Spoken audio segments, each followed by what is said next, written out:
Okay. We appear to be live. Yay. Okay. So we're going to do the hidden power of the Bible, but first, let's do the housekeeping. And all the housekeeping is me reminding you that we are Creative Life Spiritual Center. Website is creativelife.org. Constant contact email, info@creativelife.org. Each one email a week tells you what's going on for the week and the month, and the hot things are hot. So, quick here now means it. Yeah, it's also a blind CC, so nobody will see your email. You won't end up on anybody else's email list because of us. And then let's do the social media merely from the standpoint of we do not monetize it. We don't want to deal with the ads any more than you do. So we ask you instead go like, subscribe, follow based on which platform you're on, and then engage with the individual post by reacting, commenting, and sharing. It bumps us in the algorithms, more people see our stuff. So a free and easy way you can support the center. That's it. All it costs you is a click. And we are Creative Life Spiritual Center or Creative Life Spark, and I'm running Rev Ryan across the social medias that I am on. All right. So, Hidden Power of the Bible. I like to point out, not a very big book, and the Bible is.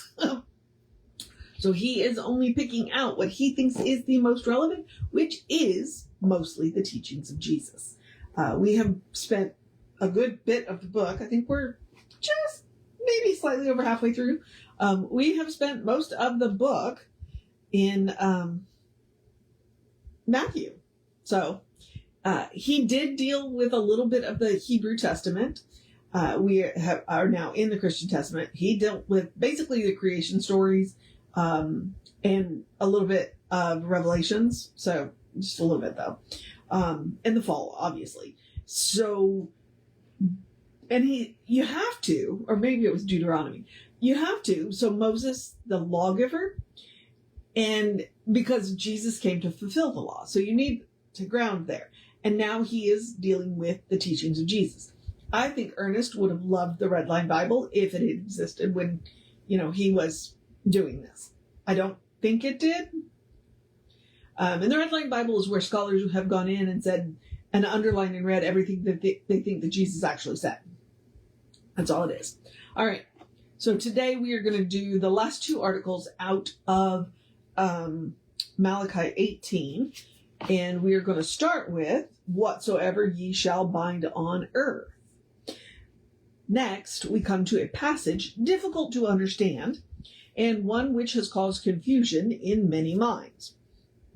Whatsoever you shall bind on earth shall be bound in heaven, and whatsoever you shall loose on earth shall be loosed in heaven.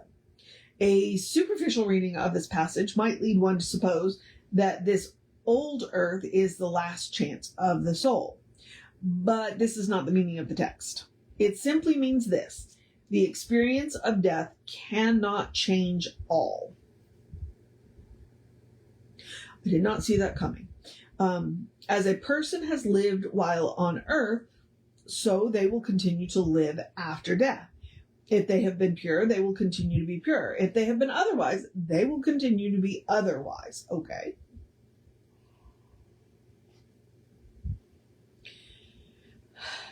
False experience will continue until the lesson is learned, until the soul turns from that which hurts to its greater good. The spirit of humanity is like the nature to the Spirit of God, and it is impossible for the Spirit of God to remain in darkness. The next life is a logical continuation of this one and could not be otherwise. All right. So if you wondered what Ernest believed about the afterlife, he just told you. Whether that's what the passage means, I don't know. But Ernest is taking it to mean that, and Ernest just told you what he believes about the afterlife. So, who you are in this world is who you are going to be in the next world. Get your act together now. But the good news is that you will not remain in darkness forever. So even if you think you are now, you can get out of it, because even if you don't get out of it in this life, you'll have time next time. So, not that he believes in reincarnation, because he doesn't believe we come back here. Exactly. But he also says he doesn't know. So, and he's not come back and told us. So, here we are. All right. So let's do Divine forgiveness. All right. And then we're going to do Matthew 19 and 21. So here we go. Divine forgiveness.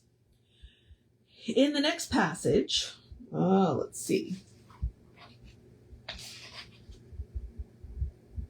Oh, and then Peter came to him and said, Lord, how oft shall my brother sin against me and I forgive him? So that's where we are. Okay. And Jesus said unto him, I say not unto thee until 7 times 7, but until 70 times 70. So yeah, divine forgiveness. In the next passage, Jesus clearly explains the meaning for divine forgiveness. He said we should forgive until 70 times 7. But this is another way of saying that forgiveness is eternal and ever available. What a load is dropped from the shoulders of personal responsibility when we realize that the eternal mind holds not against anyone. But to those who feel this is unfair, it would be a hard saying.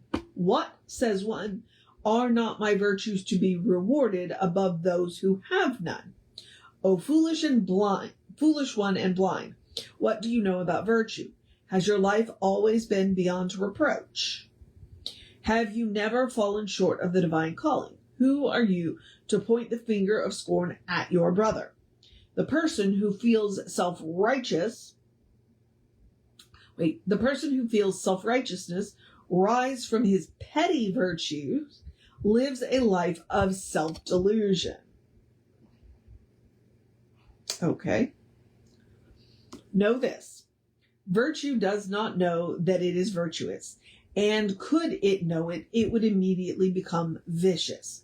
Virtue is sweet like the morning dew, soft as the evening star, and brilliant as the noonday sun. Can the dew tell why it is sweet, the star say why its light is soft, or the sun say why it shines? When we learn to put away our petty virtues with our petty vices, then we shall see clearly, not what either virtue or vice is, but what truth is. Ooh.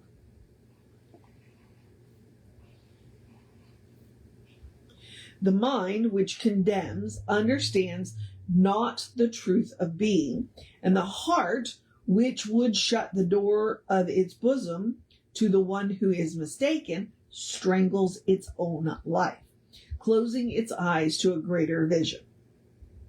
The greatest life is the one which includes the most. Not that we foster vice or place a premium on wrongdoing, but that we understand the frailties of human nature and learn to overlook much. To them who loves much, much is forgiven. And that's hard. That's hard. And that's one of those things whenever we talk about forgiveness work, I always like to remind people that just because you forgive does not mean you have to give access. So, because, there are a few people in my life who I have absolutely forgiven. Now, there are a couple that I haven't, and that's my own issue, so, but just because I have forgiven that person does not mean I will allow them access to me. And that's what people forget.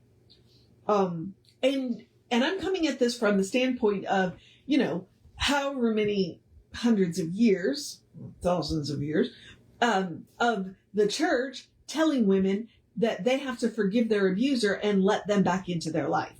Generally, I'm talking about husbands. So, I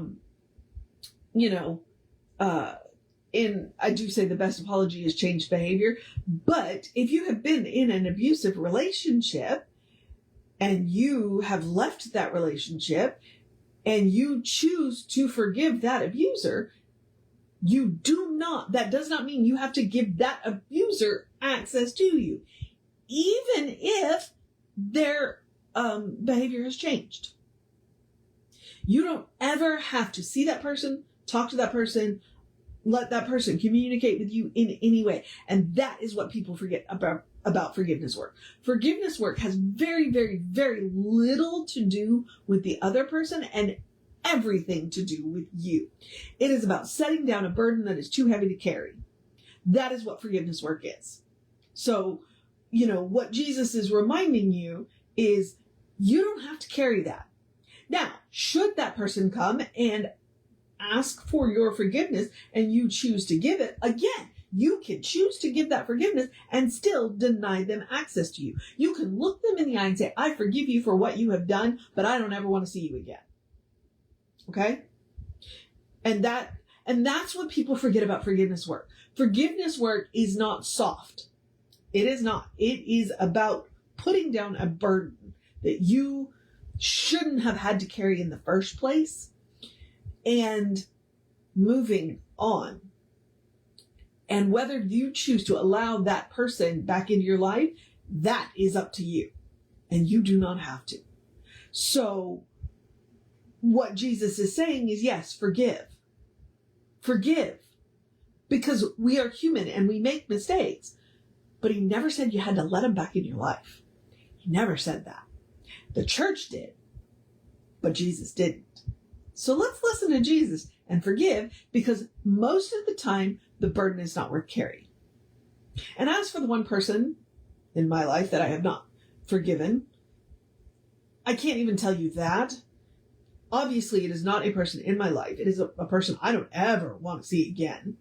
And I do still think of with a little bit of animosity, which tells you that I haven't really forgiven them. So, but I very rarely think about them. It's only in this situation where I am talking about forgiveness and reminding people, just because you have forgiven doesn't mean you have to allow them back into your life. So, my point is, Jesus said to forgive. Put the burden down. Do not continue to carry it. He never said you had to let him back in your life. And that right there makes forgiveness work a whole lot easier. Because you realize that just because you're forgiving doesn't mean that you're forgetting, and it doesn't mean that you are going to allow them back into your life. Okay? So that I am hardcore on that when it comes to forgiveness work. I am hardcore on that. So, all right, beloveds, I'm going to move on to the process of my day. So I'm going to remind you, I'm going to encourage you. There we go. I'm going to encourage you to have a great day, a wondrous day, a fantastic day, a magical day, an enchanted day, a wonderful day, an awesome day, an amazing day. And as we move towards fall, I'm going to remind you it's going to be 100 degrees all week this week. It's going to be between 98 and 99. So please be aware of the heat. Drink plenty of water. Stay out of the sun between, I think they're telling us between 1 and 7. And that's really where the bulk of the heat is. Because like I was seeing that at 11, it's still going to be 88 degrees. Okay, that's fine. But once we get 3 o'clock where it's going to be 98. So be aware of that, please. So drink plenty of water day. Stay out of the sun between 1 and 10 day. Be very aware of the heat day. A let's get this week started off right day, a take care of business day, and make sure you make time to sit down and rest day, cuddle your fur babies day, finish up a project you've been working on day, do something just for yourself day, eat something really amazing day, do something nice for somebody else day, do something nice for yourself day, let the chaos of yesterday go. My day did not go the way I expected it to. I got most of it done, but, still. Yeah. So I'm going to let yesterday go day and forgive. But remember, you don't have to allow access day. A good day, and if that is too much pressure, simply have a day. You are enough, just as you are. You are a beloved expression of the divine. You are a brilliant light, divine spark, spirit in motion, God in action, an absolutely beautiful masterpiece, and a work in progress at the same time, at your own pace. I'm going to remind you, comparison is the thief of joy. And as Reverend Jesse likes to call us, you are a godling. So explore the truth of your being. Get to know who the divine knows you to be, because the divine knows you to be good. And from there, anything is possible. All right, beloveds. Anything at all is possible. Because all the divine knows is good. That's the good news.